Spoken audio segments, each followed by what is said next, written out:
ओम शांति। आज हम बाबा की 16 अप्रैल 2025 की साकार वाणी के सार सुनेंगे। मीठे बच्चे, अपनी अवस्था देखो। मेरी एक बाप से ही दिल लगती है या किसी कर्म संबंध से दिल लगी हुई है। आज बाबा अपना चार्ट देखने के लिए कह रहे हैं। आज बाबा प्रश्न पूछ रहे हैं, अपना कल्याण करने के लिए किन दो बातों का पोतामेल रोज देखना चाहिए। पोतामेल माना अपना चार्ट रोज दो बातों के लिए चेक करना है। उत्तर, योग और चलन।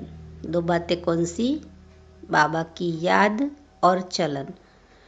पोतामेल रोज देखो, चेक करो कोई डिसर्विस तो नहीं की।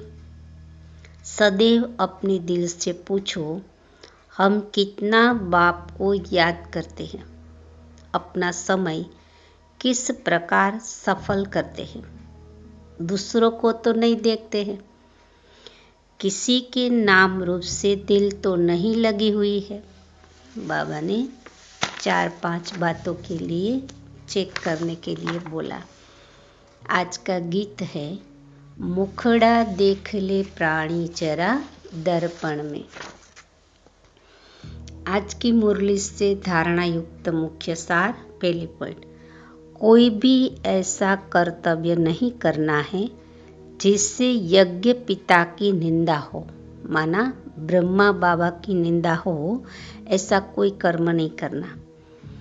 बाप द्वारा जो राइटियस बुद्धि मिली है, उस बुद्धि से अच्छे कर्म करने हैं। किसी को भी दुख नहीं देना है।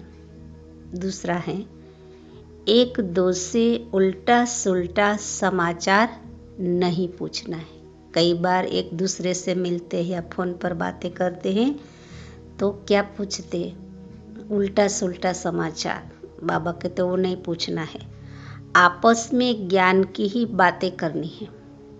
देखो पोतामेल में ये भी, किसी से हम मिलते हैं, बात करते हैं तो ज्ञान की बातें करते हैं या और कोई बातें होती है। झूठ, शैतानी, घर पिटाने वाली बात, यह सब छोड़ मुख से सदैव रतन निकालने हैं। बाबा बहुत गहरी बात बता रहे हैं। झूठ, शैतानी, घर पिटाने वाली बातें, यह सब छोड़ मुख से सदैव रतन निकालने हैं। इविल बातें न सुननी है न सुनानी है। आज का बाबा का मीठा वरदान है, 5 विकारों रूपी दुश्मन को परिवर्तित कर सहयोगी बनाने वाले मायाजीत जगतजीत भव।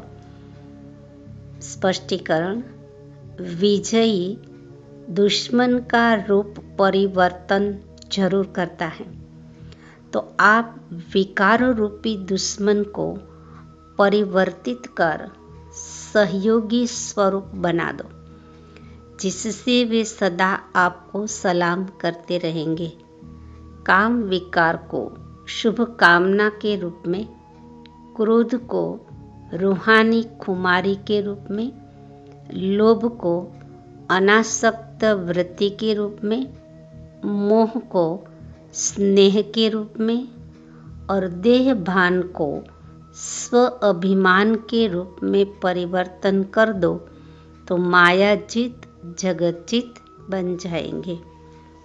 आज का स्लोगन है, रियल गोल्ड में मेरापन ही अलाई है, जो वैल्यू को कम कर देता है। इसलिए मेरेपन को समाप्त करो। अव्यक्त इशारे, कंबाइंड रूप की स्मृति से सदा विजयी बनो। कभी कोई कार्य में या सेवा में जब अकेले अनुभव करते हो तब थक जाते हो, फिर 2 भुजा वाले को साथी बना लेते हो, 1000 भुजा वाले को भूल जाते हो। जब 1000 भुजा वाला अपना परम धाम घर छोड़कर आपको साथ देने के लिए आया है तो उसे अपने साथ कंबाइंड क्यों नहीं रखते? सदा बुद्धि से कंबाइंड रहो तो सहयोग मिलता है।